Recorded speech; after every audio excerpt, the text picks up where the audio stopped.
Hello, fellow Movie Crusaders, and welcome to the latest episode. My name is Sean Waskrug, and today we're reviewing the film that started the Air Jordans Air. For me, obviously, I'm around the age where I was around for all of this. I might have been too young for this, obviously. Actually, this movie takes place a year before I was born. But, Michael Jordan. Everyone who even isn't a basketball fan knows who Michael Jordan is. It might be because of Space Jam. But everyone knows who Michael Jordan is, and everyone at some point in their life has probably seen, wanted, or worn an Air Jordan. And that's what this movie is all about. This is not a movie about Michael. It is, but it isn't at the same time. If you want a movie about Michael, go watch the 10-part documentary Last Dance. It's flipping amazing, and that's even coming from someone who's not necessarily a Michael Jordan fan. I respect Jordan for everything he's done, but I was not a Bulls fan growing up. I was, Shaquille O'Neal in the Orlando Magic. But nonetheless, this is the movie about the man, Sonny Vaccaro, played by Matt Damon, who sees something in Michael Jordan that other people thought they were seeing but weren't really understanding, and wanted to build an empire around Michael Jordan in terms of Nike. So in terms of what this film is, this is very much about Nike, basically putting all their chips into the pile and saying we're going all in on Michael Jordan.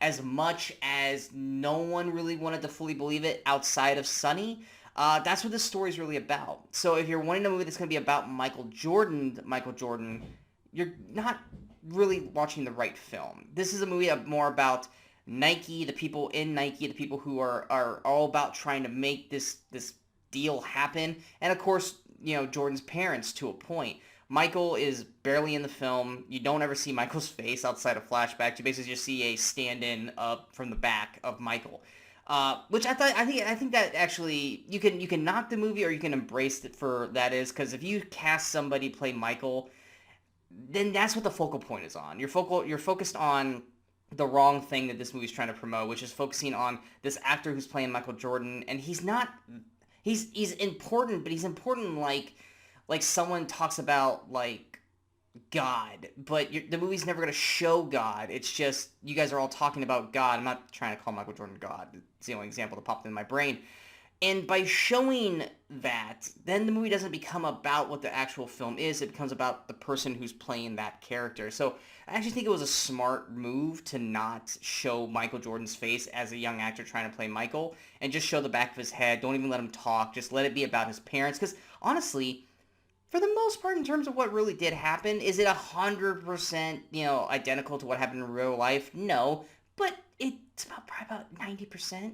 Relatively close, and Michael really didn't talk much in these meetings. It was mainly going to be his mom, Dolores, played by Viola Davis, and his dad, James Jordan, played by Julius Tennant, who both do great in this film. Viola Davis, of course, is amazing in everything she's in, but Julius Tennant, he doesn't get to talk a whole lot, but that was one thing, too, is, like, obviously I was around for when the untimely death of James Jordan, and when I first saw Julius Tennant playing James Jordan, I immediately got sad because I remembered how awful the situation was with Michael Jordan's dad, and that's how you know you're living in the world that you lived in this part of the world. Is that when you see this character and obviously he doesn't die in this movie, but they do bring it up near the end. But you know what happens to this character or this real life person about 9-10 years later, and I immediately felt that. Like, kind of little sadness in the movie. I kind of had to knock myself out of it because that's not what we're focusing on. But nonetheless, Air, directed by Ben Affleck, who also is in the film as Phil Knight, the CEO of Nike, this film's fantastic. It is. It's so well done. Easily one of the best films of the year. Right now, it's my best film of the year. In terms of the cast, this is probably one of the best put-together casts of this film. And that's the great thing about Air 2. And also I think what elevates it to a certain point is that this movie really is very tight. And what I mean by tight is that most of this film takes place in this building, this Nike building. It's not like they're globetrotting all over the place and going to all these different sets and scenes. A lot of the stuff takes place in an office building. And just having these well-developed discussions and very well-written discussions between these characters and these real-life people. And that's the thing, is that these people, these characters in this movie feel real. They feel like real-life people. Matt Damon's Sonny is fleshed out. You understand his motivations. You understand his drive and what he sees in Michael and why he has to make this thing happen and why it's so important to him. And Matt Damon puts on a phenomenal performance as Sonny. Is he going to get recognized for it come the war times next year? Probably not. Do I think he should? At least right now, yes. By the end of the year, who knows? Jason Bateman, who plays Rob Strasser. A great performance by Jason Bateman. He's got this one scene in this movie where they really just kind of let him, you can call it the award baity monologue, but you know what?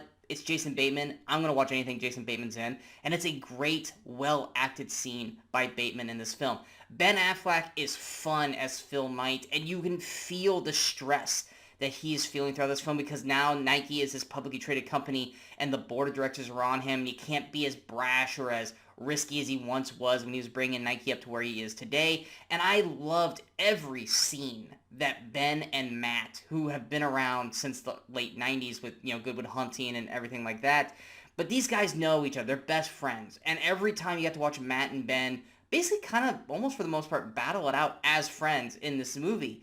I enjoyed watching these two just act across each other and just lived in that friendship that they've had, this respect of one another between Sonny and Phil. Chris Messina plays David Falk, Michael Jordan's agent, and he's very much the, some people described him as, I'm blanking on his character name, Tom Cruise in Tropic Thunder, Les Goldsman. I'm blanking. But I looked at him as more as like Ari Gold from Entourage. Nonetheless, Chris Messina as David Falk is really solid in this film as well. He's got this one scene with Matt Damon over the phone that is so over the top hilarious that I had a blast just watching these two talk or argue on the phone. It's so good. Chris Tucker plays Howard White. He's not in it as much, but he's great in every scene he's in. Marlon Wayans plays George Raveline, who's a character that coached Michael, and he's got this one scene with Matt Damon, and Marlon Wayans is awesome, just awesome in that scene. Matthew Maher, who plays Peter Moore, the guy who developed and came up with the actual shoe, and also partially the name, Air Jordan. He's really good in this film as well. Everyone in this movie is great. I enjoyed watching all these characters. It's not flashy. It's not this over-the-top sports film. This is literally about Nike, which at the time, Nike was not a basketball shoe. It was a jogger shoe. And watching the ins and outs of how this world works, because I didn't know how this world works, how this shoe part of the company was basically talking in a room of director or boards of like people in like the basketball shoe group, looking at a draft board of draft from the 1984 draft and trying to decide who they're going to sign to a shoe deal. And Nike not being a good shoe at the time, kind of, it was interesting. It was really interesting, and it wasn't anything that I really thought about or knew about, but now it makes me think about shoes, or at least the basketball players wearing the shoes a lot differently in terms of how sponsorships work and how all that stuff works. And it's one of those things where it's like, on any given day, would I give a crap about that? No, but now that the world has opened the door to this with Air, it's definitely something that I'll think about from time to time now, especially when it starts to come around draft time for these young kids coming out of college that are, and watching all these shoe companies, mainly Nike now, because now Nike's, the king, and wondering, like, same thing with LeBron with his King James shoe line, and wondering, now I kind of know how the inner workings work, at least back in 84. Obviously, things have changed, but it was definitely an interesting, enjoyable ride. Now, this is not something that is going to be for everybody. If you're not a basketball fan, if you don't give a crap about Air Jordans, this might come off dry and boring, but you know what? Yes, because at the end of the day, this is just about signing a basketball player to a shoe deal. But it's the dialogue, it's the characters, it's the story that's being told, and it's the way it's executed by Ben Affleck as a director and by the actors in this film, and the way it's shot and the way it's overall just done. This is one of the cleanest best performing films of the year, hands down, which isn't saying much because 2023 has been more kind of a meh year. Now, granted, the movies have gotten stronger over the last month and a half, but Air is, to me, the complete film, at least right now, for 2023. I think there's so many great performances in this film. I think if you want to know the story of why Michael joined Nike and how it came from Nike's side of things, I think you're going to enjoy Air. I think you're going to be real intrigued by what Air has to offer for you. If you don't care about that stuff, but you do like these actors, still check this movie out because the performances are fantastic. You might not be as invested in it as much as I was, but I still think in terms of an overall story and film and performances, I think you will definitely be impressed and not excited, obviously, because it's not an exciting film, but I think you guys will definitely enjoy Air for the movie that it brings. For me, I'm definitely giving a high recommendation for it, and I'm going to give Air a 93%. There is some nostalgia stuff that goes a little too over the top at times, but just when I was starting to get annoyed with it, they stopped doing it the rest of the movie. So it knows when to stop. It shouldn't have started it to begin with, but it knows when to stop because this movie really loves to make sure you know you're in the 80s, which we got that at the beginning, but then they did it again like 30 minutes in. But other than, like I said, that's a nitpick. That's a small nitpick to a near-perfect film for me.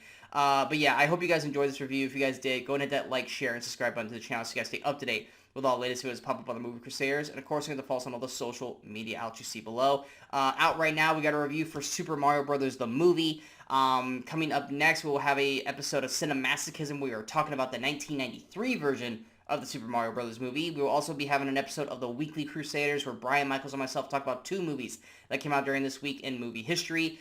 Next week, we have a review for Renfield coming.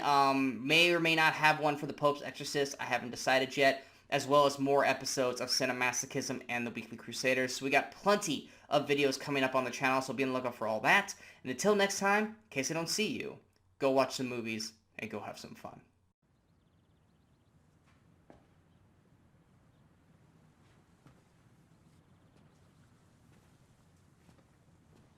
You're still here. It's over. Go home.